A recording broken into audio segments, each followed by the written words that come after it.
This is J&T's Backyard Bowl.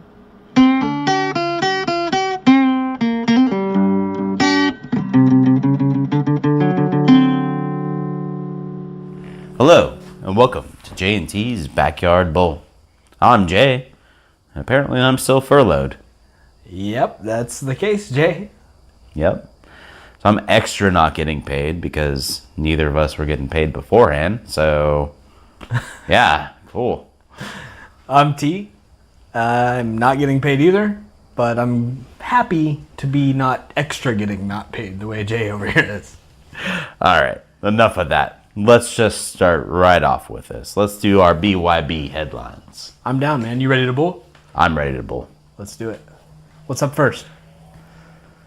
So Manafort's lawyers, they done a number, man. Oh man, they done fucked up. Is what they did do. Is in their rebuttal to something that Mueller's lawyers filed. It was kind of like they're like, oh no, this is fucked up. Like you can't be doing this. Like their legal documents that they put in rebuttal to against them. They inadvertently like disclosed like Manafort was actually sharing fucking documents with some Russia fucking oligarch that has ties with the intelligence service. Mm-hmm. So This one was super funny to me because, well, I guess super funny to me knowing you so well because you're sort of intertwined in the IT world. Yeah. And what these guys did was they redacted the document in a way that didn't redact the document when you copy and pasted it to a new format. They done fucked up. I think they highlighted what they wanted to redact, and then just changed the background to black, thinking like that's text, good. Black highlighting. Yeah. I mean, A simple color change in like a Word doc kind of fixes that. yeah. Oh no, they'll never be able to see this. Nobody knows about this trick. Yeah, so we got more disclosure out of the Mueller investigation. Inadvertently through Manafort's own lawyers, who apparently don't know how to do their fucking job very well. But I thought that was pretty hilarious and somewhat, especially in your field, a little. Yeah. It's funny, and I'm not at all surprised, but. By the incompetence. Yeah. Yeah. Moving right on. Why don't you go ahead and take this one, T? Yeah. One of our congressional representatives here, Steve King, really just kind of getting confused on why white nationalist and white supremacist are words you shouldn't be proud to say ever. Yeah, he's real confused on why they're bad terms. Yeah, like why anyone would be upset when you start to shine a light on those that isn't bad. Yeah. I mean, this isn't the first time that he's like come out with like racist ass shit like this. Yeah. I mean, hell, I think we titled this on the board. Racist Steve King is confused on why racist things are considered bad. Yeah. I mean, I particularly really enjoyed AOC's little fucking blurb on Twitter about the racially charged or racially motivated, and she had said, "You spelled racist wrong." yeah. I really thoroughly enjoyed that. That was hilarious. I gotta say, man, like, for as much as Trump has, utilized Twitter to his advantage, like, he's being shown up by AOC. Oh yeah, she's, you want to talk about Twitter star right there? Get a little 20-something-year-old in there that grew up with technology like this, didn't find it in their 50s or 60s. You simply adopted Twitter. I was born into it. I was molded by it. I love it. Yeah, she had quite a few. Like, I know we're going on a tangent here, but she had quite a few good Twitter digs this week. My favorite was the the Watchmen reference. What you fail to realize is I'm not stuck in here with you. You're stuck in here with me. Yeah. She's amazing. Yeah, I love her. She's really clever, and I love the rejuvenation that she's giving to the Democratic Party. But yeah, I'm not happy with establishment Republicans like being like, all right, she needs to decide whether or not she's going to be a Twitter star or a lawmaker. Like, she needs to really stop criticizing, members of her own party. And it's like, motherfucker, isn't that what you're literally doing right now? Yeah, Democratic members said things like that. Yeah, this is Democratic members that are saying this shit. At its finest. Just like, don't criticize your own party, dummy. Yeah. Okay. But you're doing that right now. She's in your party, buddy. What are you? Yeah. Confused? Yeah. Are you thinking and she's a Republican? I think what it is that, like, right now AOC's like the hot topic. Oh yeah. So, like, I mean, she has like press pool following her every move. Oh. Right. And she's hot on Twitter, and she's coming up with crazy fucking good ideas. Yeah. So, of course, they're gonna find reason to criticize things. Good ideas. Conservatives will never run out of bad ideas to criticize good ideas. That's very true. Yeah. Moving right on ahead, though. We got good news on the front here. We have our first openly gay governor taking the power in Colorado, one of our favorite states. Mm-hmm. If I had to pick a favorite state, I don't know about you. Colorado with the weed legalization, the decriminalization, just everything Colorado does. It's strictly just the weed decriminalization. For me, yeah, I know. You little stoner. It is. Get on out of here. That's all it is, really. Yeah. But being the progressive tip of the spear that they are, they elected their first openly gay governor. It's a big switch up for Colorado, though. Jared Polis, I think is his name. Yep. And it's a big switch up for Colorado because they used to be like kind of like. I mean, Colorado used to be hardcore red. Yeah. And now they're starting to rival. I mean, like, in my opinion, they're starting to rival, like, California and Oregon and stuff like that for, like, progressive movement type stuff. I mean, they were the first to legalize, recreational weed. Now the first gay governor. I mean, like, they're doing some stuff. They're a great example of how fast movements can take hold and make real change that's positive for people. That people want and care about. Oh, yeah, exactly. They're a great example to set for everywhere. Most definitely. I'm super happy about that. I'm also super happy because down here in the South, million plus voters, million plus new voters is what we got. Ex-felons got their rights back. Ex-felons, everybody, these felons have already paid their dues. They've done probation, they've paid their fines, they've served their time, And back before, in Florida, you had to, like, go and, like, sit through, like, sometimes it took years to get the governor to sign off on your voting rights. And now it's full on, like, hey, nope. As of, I believe, Tuesday, any felon that, had completely served his time, or his or her time, could go and get their voting rights back. Voting rights. Yeah, excuse me. Got a little tongue-tied there. No, it's fine. The super awesome, man, because it's a long time coming. And like you said, these people have paid their due. They've done what was required of them by the legal system to these are U.S. citizens. Oh, exactly. There's no reason ever that you should be completely ostracized from the democratic way of life forever because of a mistake you made when you were fucking 18 or 19 or 20 or whatever age it was. That's crazy to me. Yeah, I mean, like, it's definitely, like, I mean, this is a country of second chances. Yeah, exactly. So it's cool, and it should be very interesting come 2020 because it should be noted that this was strictly supported on a partisan line. Oh, yeah.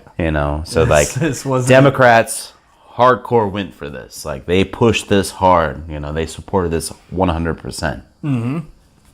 Republicans actually, like, I believe the Florida Republican caucus, the state caucus there, they were really trying to like figure out a way that they could get this to like not come out right away. Yeah. Like, whoa, we gotta like get our voter suppression on here. We can't be having all these felons. Where do these people live so we can gerrymander it just a little bit? Yeah, like, can we make it? We'll give them the rights. We just want to gerrymander it to where those votes don't matter still. Yeah, because like, Florida is a big swing state and with like 1.4, 1.6 or something like that. Yeah, that's huge. That could potentially turn Florida a very nice shade of purple or even blue. Instead of reddish purple, we might go a dark purple. Yeah, bluish purple. Violet, something. Yeah. Something that's not red at all. It'll be interesting to see for sure. Yeah, I'm looking forward to the next election just to kind of figure out. I hope those people understand the implication of what that right really means. Oh, I think they do. Within the electorate. I think they do. I hope so. Yeah, your boy's got in trouble with this next story here. Yeah. Democrats, man, they got busted for lack of a better term, using Republican/Russian misinformation campaign. I saw this on social media during, I believe it was the Roger Moore election. Yeah, I think it was Moore. I believe you're right. Yeah, but so they got busted using the same smear tactics and crazy ass Cambridge Analytica type shit that was going on, because like shit that really placates to what you might have done, but not quite sure, and it might not have originated in America, but yeah. Well, I mean, this could one influence an election. This one was full on. This was in America. It was just they were using the same tactics. Yeah, it was one of those.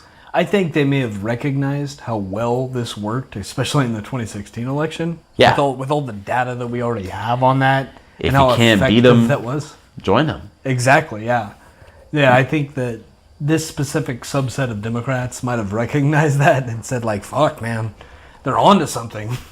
Maybe cheating is the way to win." Yeah.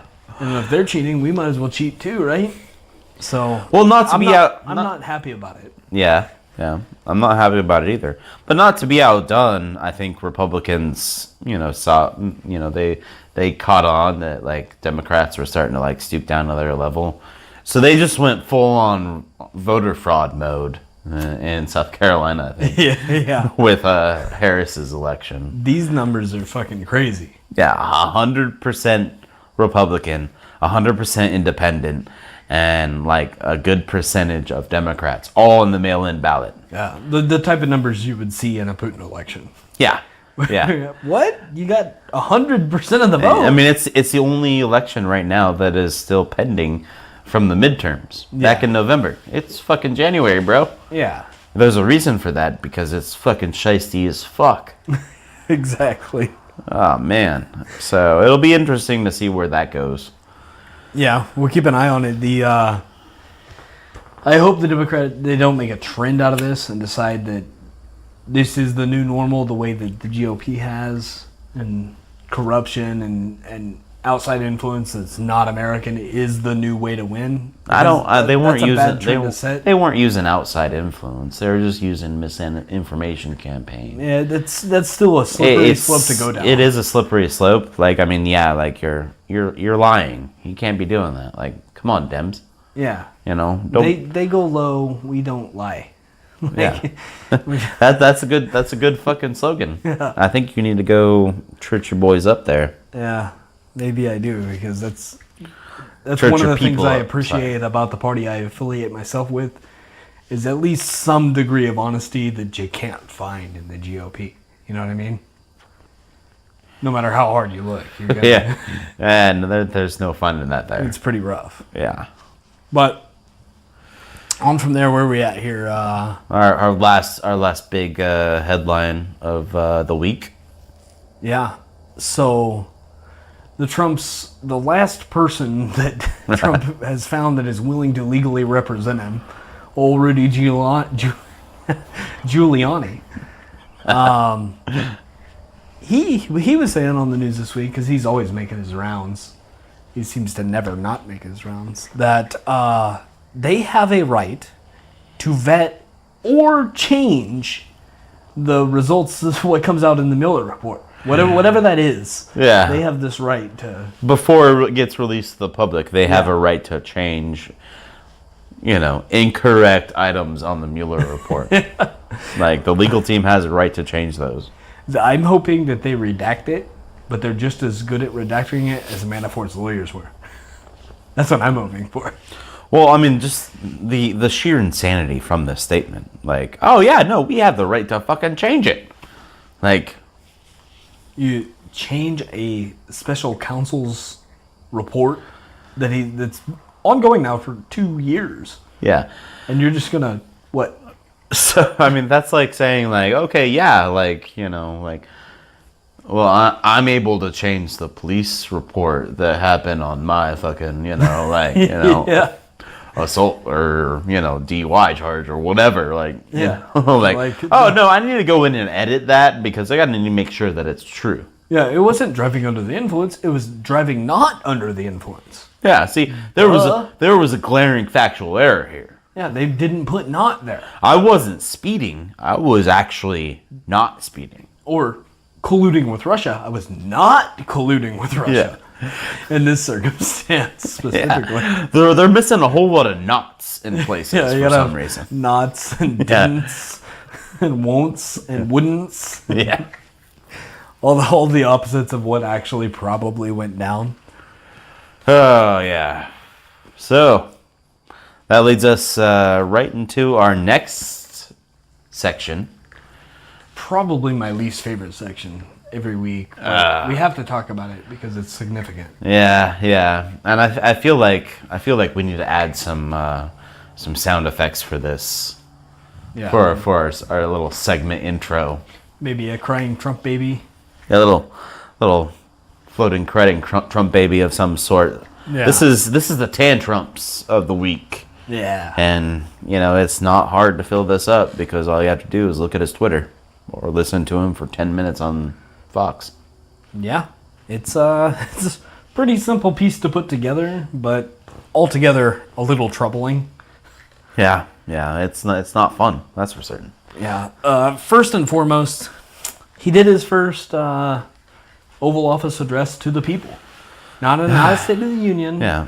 Not anything else. Just, he visited the troops for the first time. It took him 2 years. Now he gave his first Oval Office address to the American people. Usually reserved. My fellow Americans. Yeah, usually reserved for something big, serious, and vitally important. Exactly. And this just goes to show you that, like, his big, important, and vitally fucking, vital to let the American people know is his demagoguery and partisan fucking ways for him to get his wall. Yeah. And that's all it came down to. This was the best example of said demagoguery, and just in the most just obtrusive way that was so, to me, fucking disgusting. Oh, yeah. He's talking murder, death, blood, dismemberment, rape, beheadings, giving all of these just terrible... Your identity discovery horror stories, murder porn bullshit that you watch late at night. Yeah. That in the form of a presidential address to the people that's somehow supposed to make them okay with footing a $5.7 billion bill as taxpayers. That's going to be highly ineffectual on actual all of this shit. And, I mean, it should be pointed out, too, that... Obama had planned to make a statement like this, a statement on something very similar to this, and the networks actually ended up not deciding not to run it because it was too partisan. But for some reason, because old fake news fucking tariff man over here, it is so fucking critical and flips his shit anytime there's any sort of appearance of, like, bias, like, every single fucking broadcast network was like, oh yeah, well, of course we'll do it. We'll fucking broadcast this. Even though they knew he was going to sit there and pitch the goddamn wall. Yeah, the whole fucking time. Yeah. And it's the thing that he calls the fake news media or the opposition party media or whatever it is. Yeah. His word of the week for the media. He did that this week too. And calls him out. He calls it that. I'm not going to lie. It pisses me off too when they give this guy the fucking airtime the way they did throughout the entire 2016 election cycle and don't call his bullshit. Luckily this time they did, with the exception of Fox and Breitbart and Rush Limbaugh and of course. every conservative news source that would never disagree with Trump. This time they all pointed out very, very poignantly all of his errors or misleading statements or... Wait, didn't Fox actually fact check him on that too? Yeah, they did. Well, they kind of got forced into it because all the other media sources were so hell-bent on this being factual and not just a lie fest. What a normal, any more than 30 seconds of Trump speech is. Yeah. Yeah. So I mean that's showing cracks in the proverbial wall, so to speak. Exactly. Yeah, I like that a lot. I mean, there's cracks all over. We'll get into that a little bit more once we start getting into our main topic of the cast. Mm-hmm. But let's move on to our next one. Yeah, man. So he's on the White House lawn, where he usually tells most of his lies, because that's where he's not on a teleprompter, and that's where he's not being held to any standard He's whatsoever. not being reined in anywhere. Yeah, he doesn't have to answer any questions. He can just walk off to the chopper if they get too rough. So they kind of know what kind of boundaries they need to stay in. Yeah. If they want to keep him there and just keep him talking, kind of let him do his thing. And he's saying, I never said Mexico would pay for the wall. They're not going to write a check. Yeah. I mean, I never said that, but I said it, but when I said it, I meant that they wouldn't pay for a check. Yeah.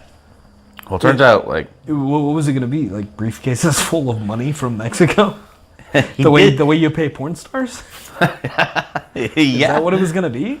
Maybe that's how he thought that they were going to pay for it. He might have envisioned it that way, but he actually did envision it that way. He envisioned a check or a one-time payment.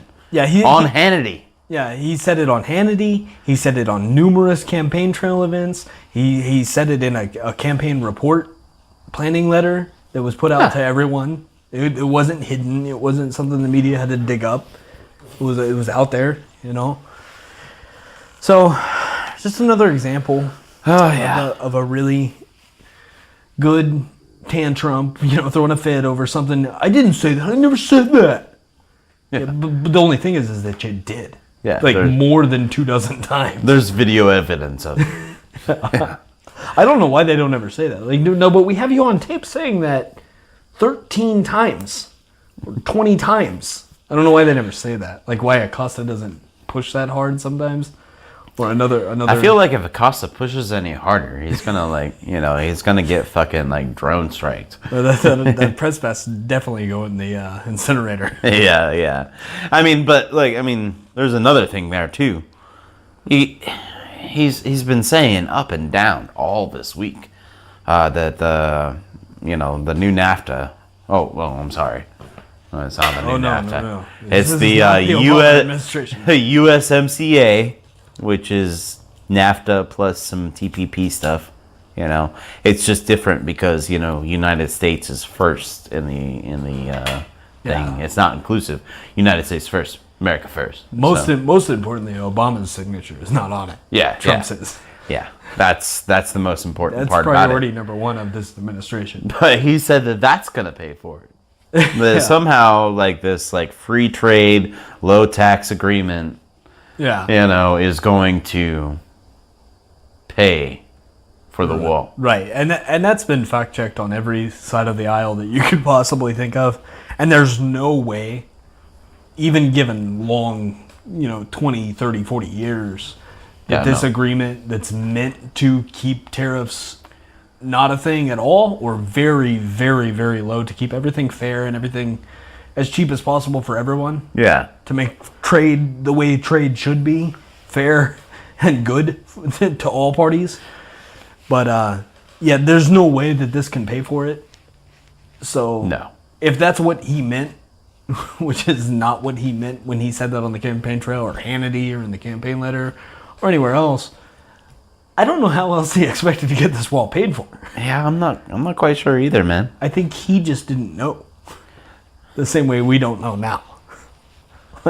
Well, there is that whole rumor thing about or I forget who reported it, but they're saying that like the whole wall thing was just kind of a mnemonic device for him to remember to talk about being hard on immigration. Yeah. And he just took and ran with it, and being that like, no, yeah, we're gonna build a wall. Well, probably one of his so-called advisors, the Stephen Millers or the Manaforts or the Kellyanne Conways told him like, no, make sure you hit the wall hard. Or hit anti-immigration hard. And he took that as, okay, so just wall all day? Oh, I can do that. Right. I can talk about walls all day. Because that's what he did on the campaign trail the whole time. He's still doing it. Yeah, he hasn't He's stopped. been pretty silent on the campaign trail lately with the shutdown and everything we'll get into later with that. But while he's maintained the campaign trail swing of things, you haven't heard any silence on this wall thing. No, you The wall definitely thing's been haven't. a sticking point. And let's see, what other TanTrumps do we have? Oh man, so old Senate Minority Leader Chuck Schumer earned his nickname. It's not Chuck Schumer anymore. It's Crying Chuck Schumer. Oh yeah, Yeah. because Trump's so original with his nicknames. Yeah, Lion Ted, Crooked Hillary, Crying Chuck Schumer, Little Marco Rubio, whatever it is. This bully tactic bullshit that he pulls with everyone, the Pocahontas thing he pulls with Warren. It never fucking ends. It's just these classic bully tactics. Right. So he's attacking Chuck Schumer now because just about the time it takes to leave a Trump meeting and come out and give a press conference, they all called him out on his bullshit for the not expert deal maker he is, and said that he slammed the table and walked out. Yeah. Well, I mean, he walked out after like 30 minutes because they wouldn't give him what he wanted. Because like that's how you make deals. Is like, oh yeah, you don't get what you want. Well, instead of actually making a deal, he just walked out. Yeah, negotiation, not a thing. Like, I mean, this motherfucker's keeping fucking 800,000 fucking federal workers hostage right now. Yeah. A lot of angry folks out there. And, like he's walking out of fucking meetings after 30 minutes because Nancy said no. Yeah. So will you give us $5.7 billion? No, Mr. President, we won't. I'm out. Yeah. Fuck off. But like, the Republican side of the House said that he did so politely. Yeah. So maybe he slapped the table politely. Yeah, if there's some way to slap a table and storm off politely. Tantrum, a light tantrum. Not kicking and screaming on the floor, just whining and crying, but standing up. And then our final tantrum of the week, I think that the slamming the table and storming out of a meeting after 30 minutes and getting zero done would be our top one. But our final one is the Times report that just came out today. Yeah, I saw this. Oh man. And for some reason the FBI decided to investigate him, and he flipped his shit. Why would they? Weird. Maybe because he fired Comey and said that it was because Comey was doing the Russia investigation. Yeah. Maybe it was because he literally told Russian ambassadors in the White House after he kicked out all the fucking American reporters, classified Israeli intelligence. He also told them that, he fired fucking Comey because they were fucking he was investigating Russia. Like, oh shit. But, he sit there and called off, failed the New York Times. sitting there and fucking reporting on, Reporting on the FBI investigating me. The corrupt. I can't believe them. The corrupt FBI investigating, but mind you, all those guys are gone now because of some weird reasons. All bad things. Definitely not because I forced them out. Sad. Yeah. In every tweet. And then, sad, of course, exclamation mark. Yeah. And then, of course, lying Comey. Yeah. So This one, especially to me, really kind of brings it around full circle for what we're dealing with within the news media cycle here. Because this was, about a year and a half ago, about 6 months into the administration. Yeah, I think so. I think that's when he fired Comey. I can't remember. We completely forgot that he fired the head of the FBI and then said on 2 accounts on camera that he did it to hinder the Russian investigation. We've completely forgotten that, as if that wasn't a thing. And he admitted all this. They investigated him from the FBI, thinking that he was working as an agent for the FBI. Well, yeah, because face value For Russia. I'm sorry. face value, it looks like he is a Manchurian candidate. It looks very suspicious. You fire the head of the FBI because he's investigating ties to the Russian interference, so you fire him. Yeah. And then you fucking tell the Russian ambassadors that oh yeah, I fired him because he was investigating Russia. And then you admit that on Fox News? Yeah. On the only news that's going to give you credit for anything, you tell the person there that's there to do you favors that you fired him to stop the Russia investigation? Yeah. Yeah. We've forgotten that. That's long. There's been so much other crazy shit since then. No wonder why we haven't fucking talked about that recently. It's the name, man. The Trump is always trumping himself with the craziest shit he can possibly pull. He really is, man. It's insane. It drives me nuts. All right. Well, let's get to our main topic of the cast. And that would be Trump's record-breaking shutdown. Yeah. We are now at the airtime of this podcast at 23 days. Mm-hmm.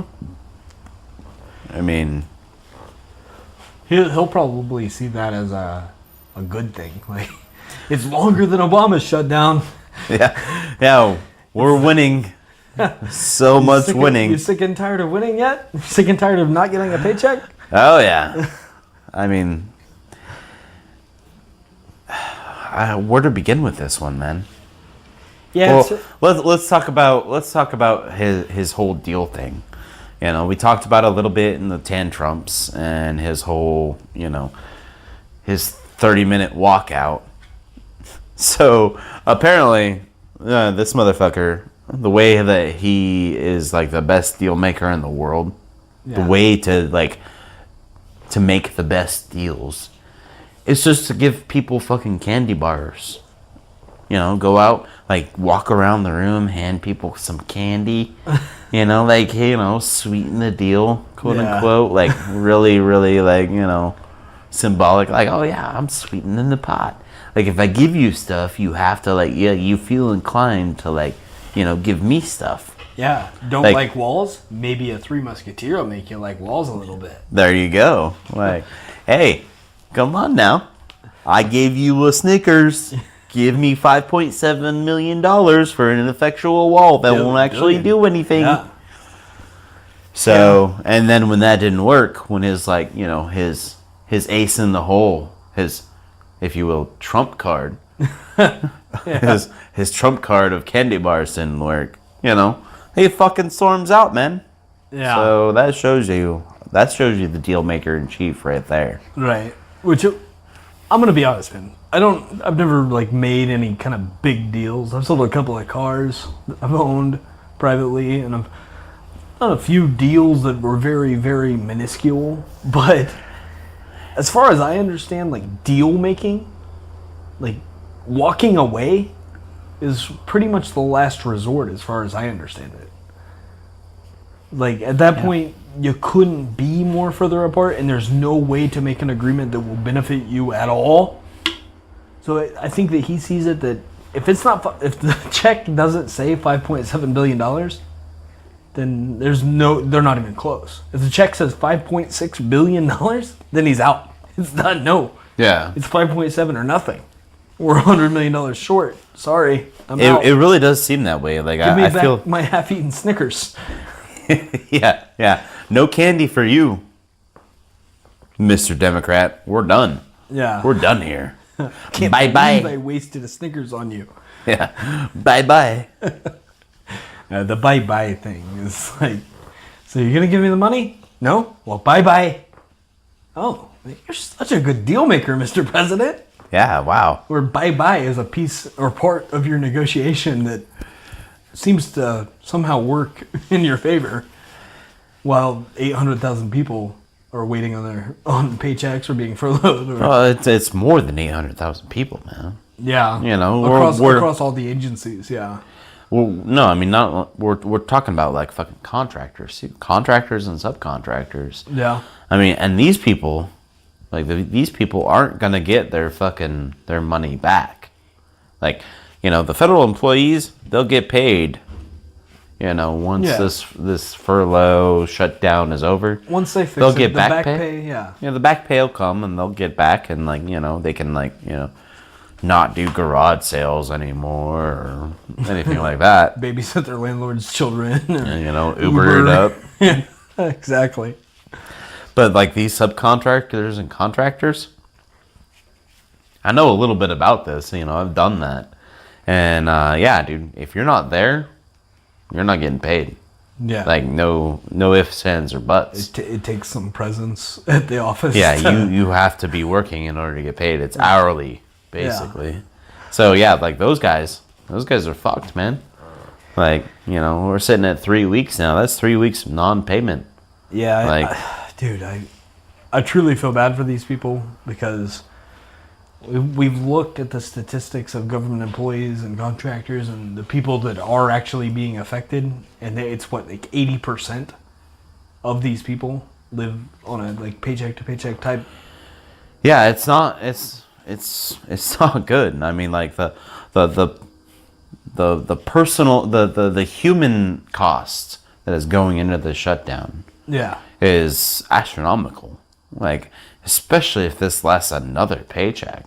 Like, I mean, like one paycheck, like I think that like a good portion like might be able to swing, especially because like, you know, like things happen, emergencies happen. You know, like most companies are gonna be okay with it. You know, they're gonna be like, okay, yeah, you know, we understand, and we don't want the bad press of like, yeah, you know, kicking out like federal employees. But like once you start like reaching like that second paycheck and stuff like that, well, first off, like these people need to fucking eat. Yeah. You know, I mean, thank God that there's like food shelters popping up now, but like, dude, like, I don't know that you can get all the pieces and parts in place fast enough. There's gonna be companies to accommodate for chaos that the commander in chief's causing. Yeah, because like he's willing to do this for, he said years. Yeah, months if not years, which is. Insane. It really goes to show how far out of touch a guy like this is with his base. The people that will 100% of the time show up to the polls to vote for a guy like this or this guy. Just most of these people, the large majority of these people, I feel bad for them. I feel terrible for them. I don't agree with them on any political, ideological viewpoint whatsoever. But I don't want them to go hungry. I don't want them to starve. I don't want them to fucking miss their mortgage or get foreclosed or fucking not have lights or hot water or any of that kind of shit. You know, this is fucking America. Everyone should have good, like nice warm shower and a nice warm meal or 2 or 3 and fucking live a good, decent fucking life here in America. And if 80% of these people can't afford are living paycheck to paycheck as being reported, then it's a sad truth that a lot of them aren't going to be able to keep the lights on, keep the mortgage paid, keep the food on the table, all these things that aren't, you know, valuable fucking extras, you know. Oh, I can't afford to go out and buy a new car. No, I can't afford to feed my family. It's one of those things too. Is like, okay, well, like, you know, like, oh, have a garage sale, you know, babysit, do stuff like that. Well, that's for those like non-essential personnel. You have the essential personnel, and all of a sudden, like, okay, yeah, I've been working for 3 weeks for free. You're like, what the fuck? Like, bro, like, I don't have time to do Uber. I don't have time to do Postmates. I can't be delivering fucking groceries or taking people on fucking, you know, Uber trips, like, because I'm working 40 hours a week already. Like, you gotta plan your Uber trips on your route to and from work, and that's the only Uber trips you can make. Yeah, just trying to get a few bucks. Be there to not make anything. Yeah, regardless of the back pay that you're gonna get paid. Yeah, that's great. I'm glad that that's in place. But what do you do until that back pay comes? Exactly. Like, I mean, it's a lot of people, man. A lot of collectors that want your money for things that you need. Walmart's not gonna let you back pay them for fucking lunch meat. Yeah, they don't take fucking, like, you know, like IOUs for that sort of shit. Mm-hmm. And I mean, really, what it comes down to, I mean, like, as much as I hate to say it, this has become a fight over symbolism. Yeah. You know, I mean, this is a huge campaign promise of Trump. Oh, he said it at every rally. Every single rally. Oh. You know, sea to shining sea, I think, was one of his main quotes, right? Yeah. I will build a wall. Mexico will pay for it. Yeah. It's nonstop. It's been repeated over and over and over again. You know, and it's one of those things where, like, it's for Republicans, it's, you know, it's that, you know, that campaign promise, you know, he's fulfilling that. He's making America safe from all those scary, you know, brown people, you know, from fucking Trump's, whoops. You're dropping things there? Yeah, I'm dropping things. So, like, he's making America safe, quote unquote. You know, from all these scary fucking immigrants that are coming in, because they're definitely not just women and children fleeing fucking gang violence, right, from Central and South America. Well, they're not spinning it that way. But here's what gets me. This is what really gets me. Is he's calling this a humanitarian crisis. Him and everyone within the administration is calling this a humanitarian crisis. They ramped this up before the midterms in November.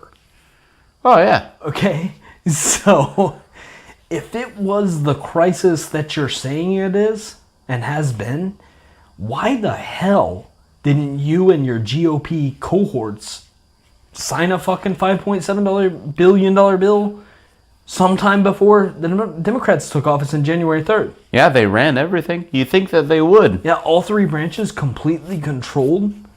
But yet you couldn't get it done. The expert deal makers just couldn't get it done. Well, was it not high up on the priority list of doing? They were trying really, really hard to get rid of healthcare. You know, I mean, they had other priorities. The mandatory, the individual mandate, and you know they had that huge fucking tax bill. Yeah, that shows you the GOP's priorities. Yeah, is the huge tax bill. They somehow, this humanitarian crisis that is worth furloughing or fucking making people go without pay, show up to work and not get paid. It's worth that. This humanitarian crisis is worth the opportunity cost equal. But the $1.5 trillion tax cut that mostly benefited the wealthy, no. That's priority number one. That has to be done. Oh yeah. We can't do any border bullshit right now. We got a tax cut we got to get through. Yeah, of course. We got rich donors and fucking millionaires and billionaires that need to get their return on what they've given us. Well, my thing is like, it's a humanitarian effort, right? Or a humanitarian crisis, right? Mm-hmm. But their solution is to build a wall. Like, I'm still super confused on how that solves a humanitarian crisis. Because last time I checked, when there's last time I checked, when there's a humanitarian crisis, you usually need to do like food and healthcare and like shelters and stuff like that. Aid, airdrops, whatever it takes. Humanitarian aid usually means, medical, food, fucking, that sort of stuff. Right. So somehow the Republicans have spun humanitarian aid into building a wall. Yeah. Because, if you build a wall, then you don't see them anymore. Out of sight, out of mind. So then there's not a humanitarian crisis anymore, I guess. It's not there if there's a wall between you and it. Yeah, I guess so. If you can't see it, it's not a thing. Yeah, no, then that's in Mexico, and it's Mexico's problem. Yeah. They're starving, and they're dying, and they're hungry, and they're seeking asylum, but we can't see them because there's a nice Trump wall. Yeah. So there's not anything there. It's just a wall. Yeah. It's a shiny, beautiful wall. That's a good point, Jay. Is what you can't see, you don't give a shit about. Yeah, ignorance is bliss, I guess. Yeah. But like I said earlier on, this is super symbolic, and it's not new either, because I would just like to highlight a very historical quote. It goes back to 1924. A certain governor, I forget which state, but he is quoted as saying, like, we need a steel wall as high as heaven to keep the immigrants out from the South. Yeah. Which, let's be honest, he was a Republican. He was a Republican. Clifford Walker. Yep. And this is the party that always wants to take the mantle of the party of Lincoln. Mm-hmm. We're not racist. We're the party of Lincoln. Are you out of your mind? Nah. No, well, that one dude, several hundred years ago, or a couple hundred years ago, as if like party lines have not shifted within 200 years. Yeah, ideologies haven't shifted at all. Like no one's embraced new data or new facts or any kind of new anything ever within 200 years. Right. Yeah. So get this though, right? You know where that was stated at? Where? That GOP governor. He said that at a KKK rally, of all places. Oh. The party of Lincoln attending a KKK rally? Weird. It is weird. How the party lines shift in a way to where they're not at all like they were during Lincoln's time. I know, man. Or really fucking even 50 years ago, I would say even more so. Like, type scenario. Like, climate change is one of those things. I remember that, you had Reagan that was actually passing decent fucking environmental bills, In my mind, he's probably the last good Republican president we had. Yeah, I feel you there. That was the end of good GOP politics for me. And I was only an infant, but I'm schooled up. I know about the legislation. I know about the Fairness Act. I know some of the bad things that Reagan did. I also know some of the good things that Reagan did. And I know who the man was. He wasn't what we have now. Not by the longest stretch of the imagination. Yeah, because, frankly, at this point in time, besides not believing in, climate science or physics or any sort of thing like that, or science in general, they now don't believe in statistics. Yeah. Concerning the wall. Completely flushed that down the swamp toilet. Because they're flipping out about, 6 people that they caught crossing the border on the watch list. They emphasize that. Like, oh my God, 6 people, that's 6 too many. That's the number they stuck with, was 6 terrorist, quote unquote terrorists that they caught at the border. Because the watch list is it's impermeable. That's if you're on the watch list, obviously you're a terrorist. Yeah. Well, I don't know how far your friend circle goes on social media, but I know people, I think you do too, that are or have been on the watch list or the no-fly list. Yeah. My Just sister was regular accidentally on the fucking no-watch list or Yeah. no-fly list for a while. Yeah, just regular You know. people. American-born and raised and...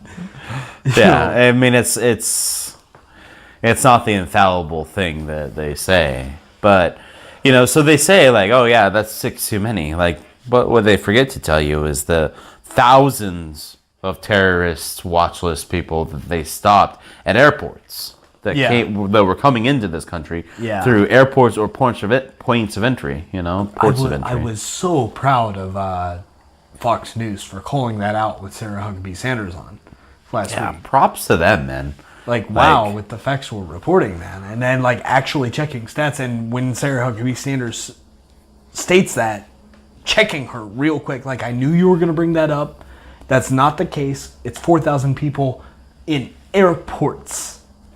Yeah. Not points of entry, not walls, not anything else. Airports is where we stopped these people. Yeah. So they're conflating these numbers and using these different data analytical sets that really favor their points and saying fucking people with criminal backgrounds or criminal records. Thousands of people coming across the southern border with criminal backgrounds. Mm-hmm. Well, yeah, it just turns out that, like, out of the, 6,000 that crossed, 5,499 of them. Yeah. Their only criminal record, quote unquote, was crossing the border illegally. Yeah, you've broken American law by trying to illegally immigrate here, and that's your rap sheet. Like, it's one line. Yeah. Like, border illegal immigration law breaking, and that's the end of your rap sheet. But they spin it in this way that it's this long rap sheet of raping and murdering and killing. And beheading. Yeah. Don't forget the beheading. You're not going to... You come here, their head's going to be chopped off. Yeah. It's going to happen. And don't forget the whole disease thing. Mm-hmm. Was that Hannity? I think that was on Hannity. Yeah. If not Tucker Carlson or both. Maybe it was Carlson. I think it was Carlson, actually. Yeah. It's so hard to disease. Like, remember the lies. Factual. Yeah, it's hard to keep track of the lies on Fox. Yeah. But oh man, I think the crux of all of this, though, is the dismissiveness that the GOP has, and I think it's really, really apparent with a representative from Maryland. Yeah. Oh, definitely, dude. Yeah. Andy Harris. Andy Harris, man. Just recently found, like, as quoted as saying, like, well, what about all your constituents that are, like, going without paychecks? What are they going to do? And he just shrugs and is like, yeah, they'll get paid eventually. Yeah. Like, hey, we really appreciate you showing us how out of touch you are with 80% of people that are living paycheck to paycheck that can't get paid eventually. The mortgage company is not on an eventual schedule. Yeah. The lights aren't on an eventual stay on schedule. Yeah. Yeah. All of that shit is on a monthly thing that if that paycheck doesn't come in, that shit doesn't work anymore. Like, a final notice is coming pretty fucking quickly. And here we are setting records with the fucking shutdown that we're in. Yeah. And this guy has the audacity and the president to saying, shrug it off. Yeah, he just shrugs it off. And the president's saying, yeah, it'll go for years.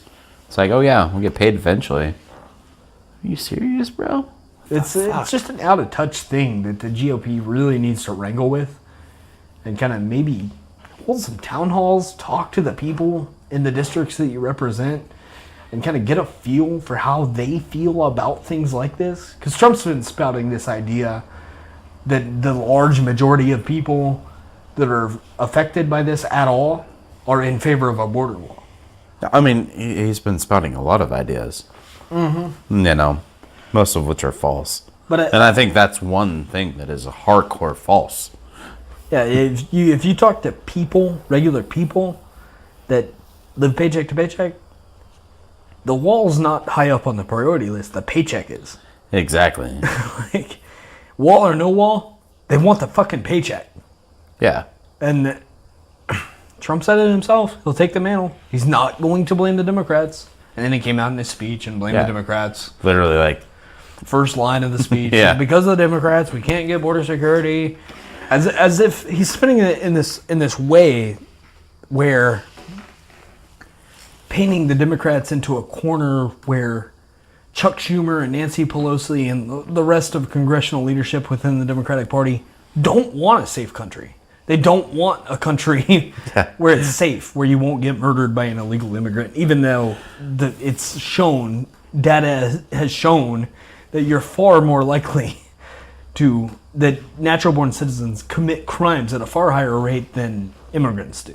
I think it's... And proportionally. I think it's far more likely that you'll get murdered by E. coli laced lettuce than you are fucking immigrants. I read into that data a little bit. You were telling me about that. Yeah, it's pretty interesting. Though it's like a meme going around, but it's actually factual. Most memes are just kind of funny and play around. Hey, let's fucking joke around with the facts a little bit. But that one, romaine lettuce killed more people in 2018 than illegal immigrants did.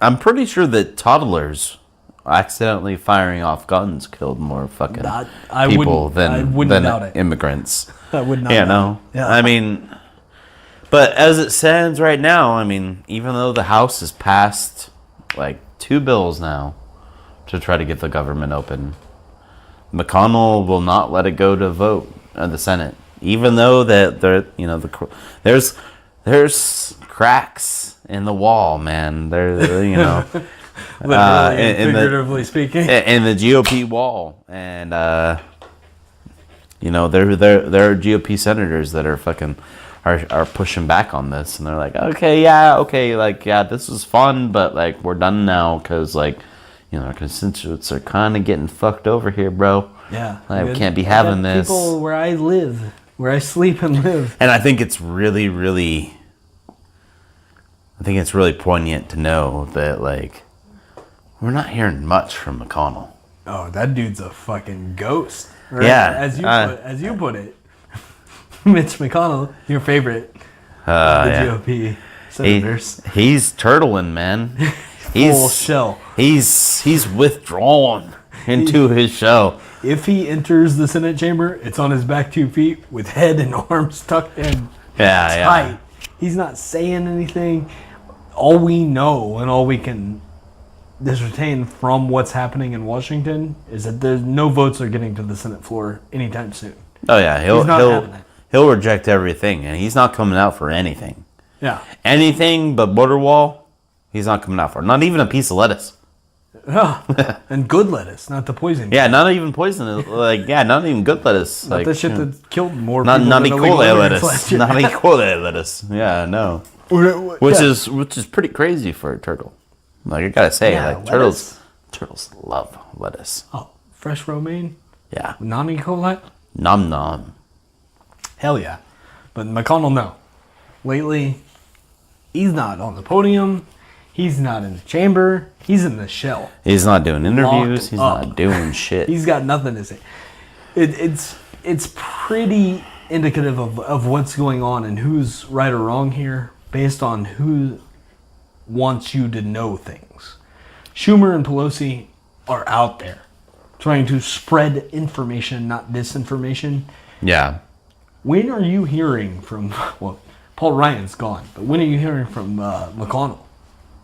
Who I don't know who the House whip is, but yeah, I don't know either. Have you heard from any GOP leadership within the House? Besides, all I've heard is nothing more than shrugs, and they'll get paid eventually. Yeah, and Lindsey Graham, build that wall, Mr. President. Yeah. Like, call a national emergency. Do it. He's right back to Lapdog Lindsey. Yeah. We were hoping he wouldn't go there, but he did. So. Well, I'm not surprised. It bums me the fuck out, man. I hate it when indoctrinated, just full of couldn't bleed more red Republicans that probably actually do have a lot in line with their constituents take Trump's side and go against what the people want and go for Trump. Yeah, I feel you there, man. It's super that's why I think it's time to move on. So I'm not move on to happy science time. Jay's favorite time. Yeah. It's also my favorite time, I'm not going to lie. Yeah, because, like, I ain't gonna lie, man. Politics is a bummer. The first... Like, I mean, I know, like, we specifically do a political podcast, but, like... At some point, let's just hope that it won't be a bummer. Hopefully, like, we'll be able to, like, say, like, you know, good things that come out of the governance of this shit. But I don't think that's going to happen until, like, post-2020. You're probably right. But for now... That being said... We'll talk about politics for 45 minutes or an hour, and then we'll do Happy Science Time, our favorite portion of Backyard Bowl. This is gonna be a quick science time, though, because we've kind of run the clock down a little bit. Yeah. So we're just gonna hit a few things that are I and T think are really cool. And actually, I gotta give props to you, T, because you filled out most of this.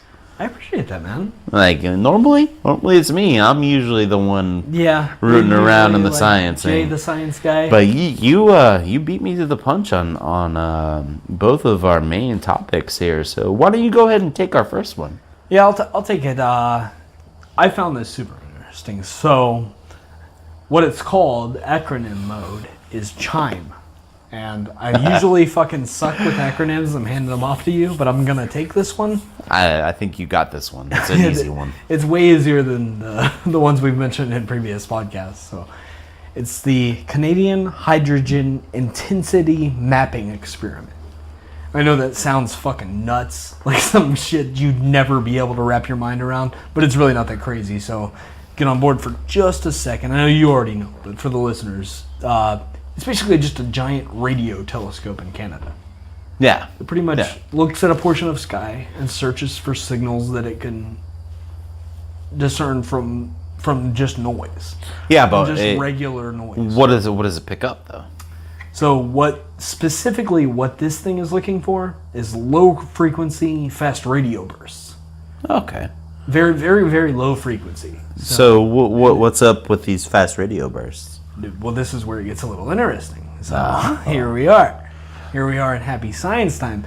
This thing about, I think middle of the week this week, it picked up 13 in a row, which is very, very unusual, of these fast radio burst signals, that the type of exact thing that it's there to look for in a row, which is unheard of. And it detected it's looking at this very specific set of sky, of space that we've been looking at, and we've got this signal from that portion before. Not at the same exact frequency and not 13 in a row the way we did now. But same exact portion though. Same location. That's or same location. That's a big thing because normally that doesn't happen, right? Yeah. So normally, these things are sort of, to us, little fucking mediocre humans, it's just random, and we're looking around or listening around, and we pick up these things, and we're like, whoa, wow, that's crazy. And then it never happens again. And then we never see it again. If we do see it again, we don't see it anywhere near where we saw it before. Yeah, so like this is like the first time that we got something the second time around. Repetitive, exactly. Oh. That's where it gets really, really awesome. Yeah. So 13 fast radio bursts at a very, very low frequency. That's very, very unusual. Very real phenomenon. That's pretty And we're looking at about 1.5 billion light years away. I know that sounds crazy. That's pretty close. Yeah, in the grand scheme of things, it's not that far. No, not at all. It's not like let's go there tomorrow close, but it's close. In not yet. Galactic spectrum, it's pretty close. Yeah. That's within our I believe our local cluster. Yeah, I think that's the proper term for it, is local cluster. Oh man, you're dropping stuff all the time. I know. Jiminy Christmas. Dropping shit podcast is what this is. So, here it is. They got a few theories for what may or may not be causing this, right? And I don't have my mind wrapped around the science all the way, but I can sort of... Well, let's hear it. Kind of get it together. They're talking about a neutron star with a super powerful gravity field spinning at a rate that we don't really know or understand within our little local cluster, as we're talking about here. Okay. Nothing that we're able to kind of see or understand here. So there's that theory. There's the theory that there's two of these neutron stars like that or similar to that colliding. And I could see how there could be like some emissive yeah radio waves coming from that something seems like that. sort of probable, right? That seems cool, yeah. Yeah. Okay, yeah. To get all those rapid bursts all in the same location, to get them in the same location over different time spans, I don't know. Yeah, So, twice in the same thing though. That doesn't really seem. I know, which leads me to my favorite Oh God. hypothesis. No, you better not say aliens. Aliens. Oh God, you did. Alien civilization, bro. Oh man. Jay, it's aliens. Ancient aliens mode. Yeah. You're not saying that it's aliens, but it's aliens. No, it's aliens. Okay. I'm saying that it's aliens. Oh yeah. No. Okay. I hope that it's aliens. No. Well, I hope that it's aliens, but I hope that it's not aliens because if they're anywhere that close to us, they chose the wrong fucking time. You don't want to come here now. Yeah. No. When we've got the least intelligent leadership within the country now. Yeah. Like whoa. Like come back. Post 2020, please. Hopefully. Yeah. Maybe We'll let you know. Maybe it'll take them like a couple years to get here. Yeah. I think there is one thing because, like, you know, I read up on this because you told me about it. Like when they were finding this shit out, like that shit wasn't even like fully set up yet. Like they still had the workers in there like setting things up, and they had like half of the fucking the racks of all these computers running. Right. Like guys are still like in there, fucking wiring. Construction workers are still in there, and they're running this shit. Yeah. Like fucking like, oh, excuse me, sorry, construction worker guy. Yeah, gotta do science. I got some sky to listen to or Yeah, watch. I think that's just super cool. Yeah. Overexcited fucking scientists. Yeah. But that'll lead us into our next point. Why don't you take it, man? Yeah, just a quick little update on our favorite, my favorite rocket launch agency, and that would be SpaceX. So they did their first launch yesterday, actually, of 2019, and they actually ended up finishing up the Iridium refresh. So Iridium now, they launched 10 satellites, which I watched a video. It was super cool to watch each one of those satellites pop off. And those 10 satellites finish up the constellation for Iridium. And so now Iridium is all well and good for their satellite phones and everything like that. And of course, just like always, I mean, it's very rare for SpaceX to not land a landing. Mm-hmm. They landed perfectly, bullseye mode on the drone ship out in the Pacific. So that's super cool. I love it when you send me those videos. Yeah. Of the rockets landing vertically like that on the pad. Yeah, it's hard not to think that that's just not super badass, Dude, it makes me feel like we're not living in 2019. We're living in 2029, fucking or further. Yeah, it's amazing. And they didn't catch any fairings. They didn't try to catch any fairings. But I think the next launch they're probably going to try for that, which is super cool. Yeah. But let's hit it up. Let's wrap this up and get up with your last one. Which I'm glad that you went with the theme that I went with last time. I mean, get a little planty up in here, man. Yeah, it sort of connects with our last topic that we had last week. I found it super interesting. I hope our viewers will. But Tel Aviv University. So off in Israel, they've been experimenting with plant life.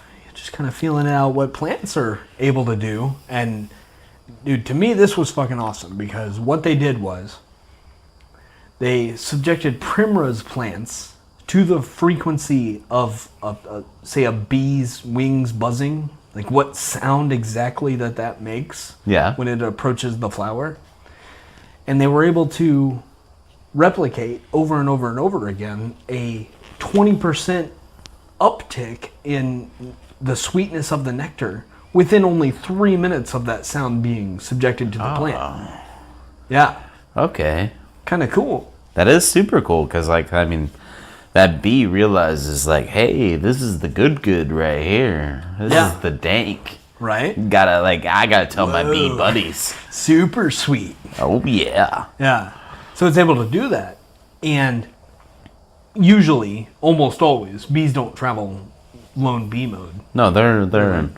It's a hive for a reason. Yeah, They all go out together and they look for fucking nectar. They're in an entourage. Yeah, exactly. Rolling around with all their homeboys. Yeah. Looking for that good nectar. Homegirls. Or no. Homeboys, you're right. Oh, yeah, the queen. Because the they're queen's drones. the homegirl, yeah. Yeah, they're drones. Drones are boys. Right. Yeah. So, even in the circumstance that the 3 minutes is too long for this bee to get that good sweet nectar from the plant, it's highly likely that one of his homeboys that's with him rolling around. His home bees? Home bees. Oh, I love it. Hashtag home bees. Rolling around, they're going to get that sweet nectar. Or they're going to smell it or detect it some way. Yeah, exactly. Well, I figured it this way. If the plant's able to detect the bee's buzzing frequency, the bee's got to know. Yeah. That the plant's doing something. Then, or if not, the next bee or the bee after that, that's right behind them, is going to get it. And it works for everyone. The bees get sweeter nectar. The pollinization works better because the bees are more attracted to what it needs to be attracted to. And it's sort of this evolutionary thing that kind of works in everyone's favor. It's weird how that works. I know, Evolution right? just does its job. That's millions of years of process or millions of years in the working, man. Mm-hmm. Making a real good process. Yeah.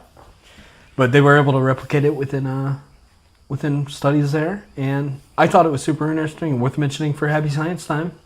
I think that's super fucking cool. It kind of like brings in the whole thing of like life is interconnected in every way, shape, and form. Yeah. And I could get into like a whole lot of things with that. No, I know you could. With a mycelium network and everything like that, like the fungal network of the root system. Well, that's what they're hypothesizing about. They haven't been able to replicate or prove scientifically, and publish and peer review and everything, is that the plants also communicate with each other to let the plants ahead of the, insects that are coming, whether it be bees that use the plants to make more plants or the hungry caterpillars that just eat the fucking plants. Well, I mean, there's been studies that say that the mycelium network does definitely contributes to plants communicating aspects like that. Yeah, sort of like this worldwide plant network. That like the plant internet. It kind of makes me think of that movie Avatar. Yeah. The whole everything's working in a way together. Nothing's not together. Everything's communicating in one way or another. Makes you think about Buddhism a little bit more, doesn't it? It makes me... I don't know. It's crazy and I like it. And I look forward to more studies like it that will make me think more that way. I'll put it that way. I feel you there, man. I wish we could talk about this a little bit more, but we're running a little long. Yeah, we're hitting about that point where... We're a little long in the tooth. Yeah. I think it's time to wrap this up. We try to keep it around an hour, and we always seem to go over nowadays, but... We got so much to talk about, man. Those half dozen of you listeners out there, I'm sure, are disappointed if you're still listening. Well, that being said, tune in next week, because we'll be talking a lot more about politics and science, and maybe a little bit of mycelium as well. Ooh. I'd love to go down that road. Yeah, I think we should. We should. So you want to take it home for us? Yeah, let's do it, man. You can reach me if you want to just message me or fucking bullshit. I am at Backyard Bull Tee. And I'm at Backyard Bull Jay. You can also reach us at jtbackyardbull@gmail.com. You can also reach us on Facebook and YouTube J&T's Backyard Bowl. That being said, be sure to subscribe to our podcast so you get us every week. We will be releasing on Sundays or Mondays, depending on our schedule. And I think that about wraps it up. If you have any comments or insights or want to be featured on the show, hit us up and let us know.